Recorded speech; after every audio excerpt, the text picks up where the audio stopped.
GST portal पर login करने के बाद में अगर आप डैशबोर्ड पर आएंगे तो आपको कुछ इस तरीके से लेजर बैलेंसेस दिखाई देंगे। इसके अंदर जो सबसे पहले लेजर आता है वो इलेक्ट्रॉनिक लायबिलिटी रजिस्टर के नाम से भी जाना जाता है।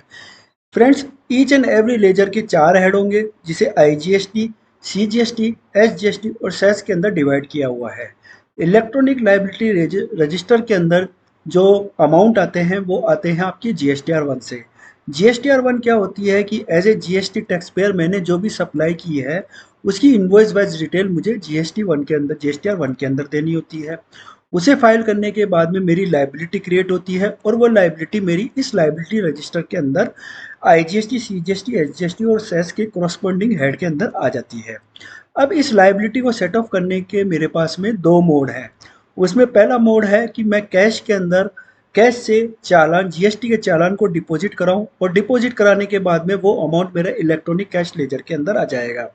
फ्रेंड्स, इलेक्ट्रॉनिक कैश लेजर के अंदर जब आ जाता है तो जीएसटीआर 3 भी जब रिटर्न फाइल करते हैं तो वहां पर इस लायबिलिटी का जो पेमेंट है वो कैश लेजर के थ्रू हो जाता है। ध्यान रखिए, लायबिलिटी 10,000 है और गलती से आपने 1 लाख रुपए का पेमेंट कर दिया थ्रू चालान और जो कैश लेजर है वो आपका 1 लाख रुपए बोल रहा है, आफ्टर लायबिलिटी 90,000 रुपए बोल रहा है। अब आपको इसका रिफंड लेना है तो इसका रिफंड में कोई भी रेस्ट्रिक्शंस नहीं है, आप इसका रिफंड ले सकते हैं। रिफंड के लिए एप्लीकेशन जो है आपको जीएसटी पोर्टल से ही फाइल करनी होगी। 1,000 रुपए से कम का बैलेंस है तो उसका रिफंड नहीं ले सकते हैं। तीसरा लेजर आता है electronic credit laser. Electronic credit laser के अंदर अमाउंट कब आते हैं? आपने परचेज किया, परचेज पर आपने जीएसटी का पेमेंट किया। सामने वाला सप्लायर जब आपका वेंडर जब जीएसटीआर 1 फाइल करता है तो वो आपके जीएसटीआर 2 के अंदर आता है। जब हम जीएसटीआर 3 भी फाइल करते हैं तो ये जो लाइबिलिटी रजिस्टर है इसके अमाउंट का सेट ऑफ इधर कैश लेजर के थ्रू या क्रेडिट लेजर के थ्रू होता है। अगर क्रेडिट है तो हमेशा पहले क्रेडिट यूटिलाइज किया जाता है, क्रेडिट लेजर में अमाउंट खत्म होने के बाद में कैश लेजर के थ्रू पेमेंट होता है। फ्रेंड्स, अगर मेरा क्रेडिट लेजर 1 लाख है और मेरी लाइबिलिटी 20,000 है तो इलेक्ट्रॉनिक क्रेडिट लेजर में 80,000 रुपए का अमाउंट बचेगा जो सब्सिक्वेंट पीरियड में आपको आपकी लाइबिलिटी को सेट ऑफ करने के लिए यूज होगा। इसमें भी ध्यान रखिए कि जो इलेक्ट्रॉनिक क्रेडिट लेजर है उसमें एक बार अमाउंट आ गया तो इन्फिनिटी पीरियड के लिए आपके पास रहेगा। इसमें कोई भी आपका अक्टूबर वाला जो है रेस्ट्रिक्शंस नहीं रहता है। क्रेडिट लेजर में अमाउंट आ जाना चाहिए, फिर आप उसको 5 साल बाद भी यूटिलाइज कर सकते हैं, 10 साल बाद भी यूटिलाइज कर सकते हैं और अगले मंथ की रिटर्न में भी आप यूटिलाइज कर सकते हैं। इलेक्ट्रॉनिक क्रेडिट लेजर का in comparison to cash ledger refund नहीं मिलता है, बहुत ही कम सिनेरियो में मिलता है। एक सिनेरियो जहां पर आप 18% की दर से जो है परचेज कर रहे हैं और 12% की दर से जो है सेल्स कर रहे हैं, तो मतलब इन्वर्टेड ड्यूटी स्ट्रक्चर हो गया। उस केस में आपको इलेक्ट्रॉनिक क्रेडिट लेजर का रिफंड मिल सकता है। दूसरा केस होता है आपका एक्सपोर्ट का।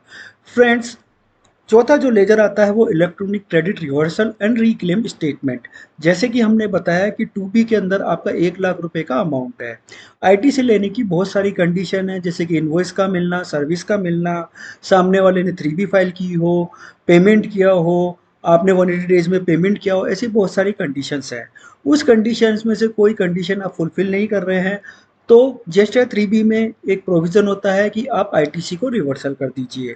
इलेक्ट्रॉनिक क्रेडिट रिवर्सल वही है, जब आप रिवर्सल करते हैं तो यहाँ पर वो अमाउंट्स आ जाते हैं।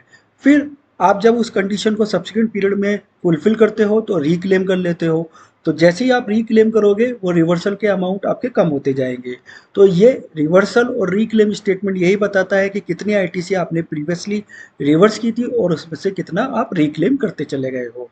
आरसीएम लायबिलिटी आईटीसी स्टेटमेंट बोलता है कि जीएसटीआर 3B जब आप फाइल करते हैं तो एज ए रेसिपिएंट जो आपको आरसीएम पे करना होता है उसको जीएसटीआर 3B के अंदर पहले आप आउटपुट टैक्स लायबिलिटी क्रिएट करते हैं, देन उसका कैश लेजर के थ्रू पेमेंट करते हैं और फिर उसका आप आईटीसी ले सकते हैं।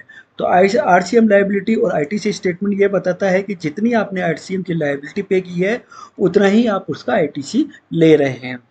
नेगेटिव लाइबिलिटी स्टेटमेंट का मतलब ये होता है कि फॉर एग्जांपल एक मंथ में मैंने 100 रुपये की सप्लाई की, मेरा 10 रुपये टैक्स बना, वेयर एज मेरा जो क्रेडिट नोट था वो ₹30 का था, तो यहाँ पर आपकी जो लायबिलिटी है वो नेगेटिव आ रही है because of credit note issue होने के कारण।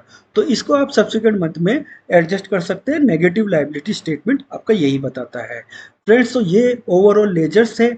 अब इसमें से एक चीज़ ध्यान रखिए कि अगर आईजीएसटी में आपका आईटीसी में बैलेंस है, तो सबसे पहले वो आईजीएसटी को सेट ऑफ करेगा। आईजीएसटी को सेट ऑफ करने के बाद भी अगर क्रेडिट लेजर में बैलेंस है आपके, तो फिर वो सीजीएसटी को सेट ऑफ करेगा और उसके बाद में एसजीएसटी को सेट ऑफ करेगा। जब तक आईजीएसटी में बैलेंस है, तब तक आप सीजीएसटी और एसजीएसटी के बैलेंस को यूटिलाइज नहीं कर सकते हैं।